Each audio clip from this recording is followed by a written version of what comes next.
안녕하세요, 라이언입니다. 오늘은 영어 공부와 투자에 대해서 얘기해보려고 하는데요. 투자에 관련해서는 제가 다른 영상에서도 몇 번 언급한 적이 있지만 오늘은 조금 더 상세하게 투자에 대한 제 생각과 영어 공부에 있어서 대표적인 5가지 투자들의 장단점에 대해서 한번 얘기해보겠습니다. 바로 시작해볼까요? 첫 번째는 학원입니다. 한국에서는 제가 영어 학원을 다녀본 적이 없지만 제가 캐나다에 있을 때 한 달 정도 영어 학원을 다녔었는데 그 당시에 느낀 것은 학교에서 배웠던 문법을 그냥 영어로 가르쳐주는 것뿐이라는 거였어요. 그래서 저 같은 경우는 학원에서 뭐 친구들이랑 이렇게 얘기하고 이런 건 좋아했지만 그 커리큘럼이나 수업 자체는 별로 안 좋아했던 것 같아요. 여튼 제가 생각하는 학원의 장점은 내가 직접 학원에 가야 되기 때문에 스스로를 움직이게 되고 그로 인해서 결국 영어에 이렇게 노출된다는 것과 또 비슷한 수준과 비슷한 목적을 가진 사람들과 같이 수업을 하기 때문에 부담감은 조금 덜 하다는 거예요. 그리고 아무래도 학원에 선생님들이 계시니까 궁금한 것도 바로 물어볼 수 있겠죠. 학원 같은 경우는 장점이 이제 단점이 될 수도 있는데 일단 학원을 가야 된다는 점에서 접근성이 좀 떨어지는 것 같아요.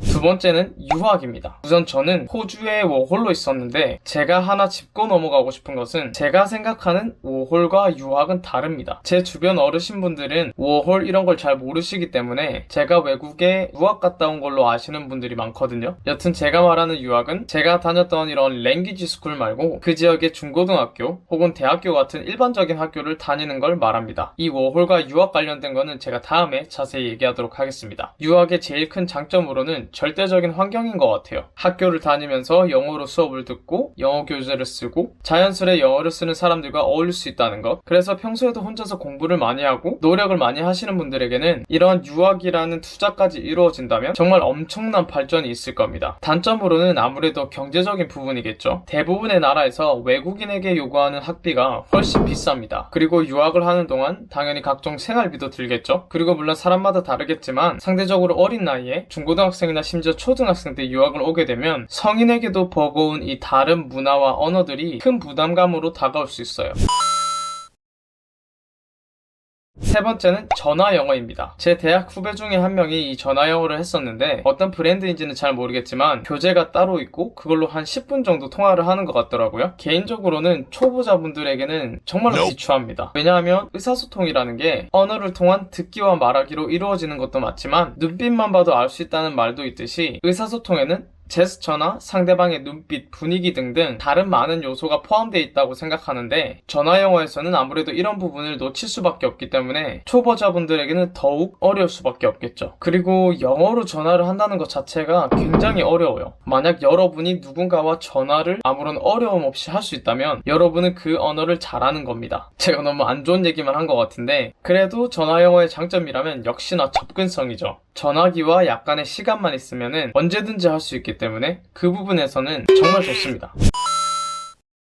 네 번째는 개인 교습입니다. 영어로는 튜터링이라고 하는데 말 그대로 개인 과외 같은 거죠. 저도 항상 해보고 싶긴 했는데 결국 한 번도 안 해봤어요. 왜냐하면 제 기준으로는 조금 비쌌거든요. 그래도 그룹으로 해서 조금 저렴하게 하는 튜터도 있으니까 한번 확인해 보시고요. 튜터링의 가장 큰 장점은 피드백을 바로 받을 수 있다는 거예요. 튜터에 따라 다르겠지만 정말 잘 가르쳐 주시는 분들은 학생들이 어떤 부분을 힘들어하고 어떤 부분이 부족한지 잘 알기 때문에 소위 말하는 쪽집게 수업을 받을 수 있다는 거죠. 단점은 개인적으로 하는 거다 보니까 아무래도 변수가 있을 수가 있겠죠. 예를 들어 오늘 수업인데 뭐 튜터가 갑자기 아프다든지 뭐 일이 생기면은 그날 수업을 못 하겠죠.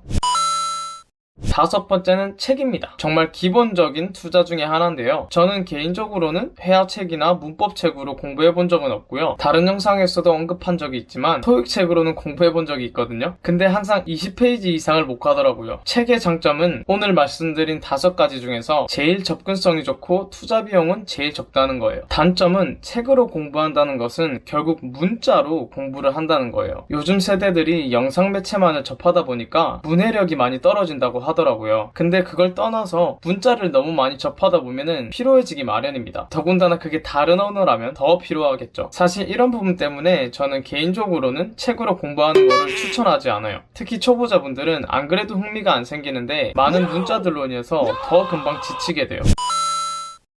저는 다른 영상에서도 늘 말씀드렸지만 투자에 대한 제 생각과 태도는 항상 긍정적이에요. 다만 제가 이런 것들을 안 한 이유는 단순하게 정말 돈이 없었기 때문이고, 그렇기 때문에 저 같은 경우는 대신에 시간을 좀 더 많이 투자를 했죠. 만약 여러분이 금전적으로 여유가 된다면 꼭 그에 맞는 투자를 하시길 바랍니다. 시간이든 돈이든 뭐가 됐든 반드시 뭔가를 투자해야지 얻는 게 있습니다. 내가 입고 싶은 옷을 사고 친구들과 술 마시는데 돈과 시간을 쓰는 것처럼 영어에도 그만큼의 투자를 해야 된다고 생각해요. 실제로 영어를 잘하고 싶고 늘리고 싶다고 말하면서 영어에 쓰는 돈과 시간에는 인색하신 분들이 꽤 많더라고요. 마지막으로 이런 투자들로 인해 얻게 되는 효과라든지 가성비 같은 것들은 너무 개인적인 거라서 제가 그런 부분까지 장담을 드릴 순 없고요. 그래도 한 번쯤은 이게 좋을까 저게 좋을까 여기에 돈을 쓸까 말까 너무 고민만 하지 마시고 일단 뭐라도 해봐야지 효과가 있는지 없는지도 알게 되니까 너무 큰 돈이거나 큰 결정이 아니라면 과감히 투자를 해보는 것도 좋을 것 같아요. 오늘 영상은 여기까지고요. 시청해주셔서 감사합니다. I can do it, you can do it, we can do it. 안녕!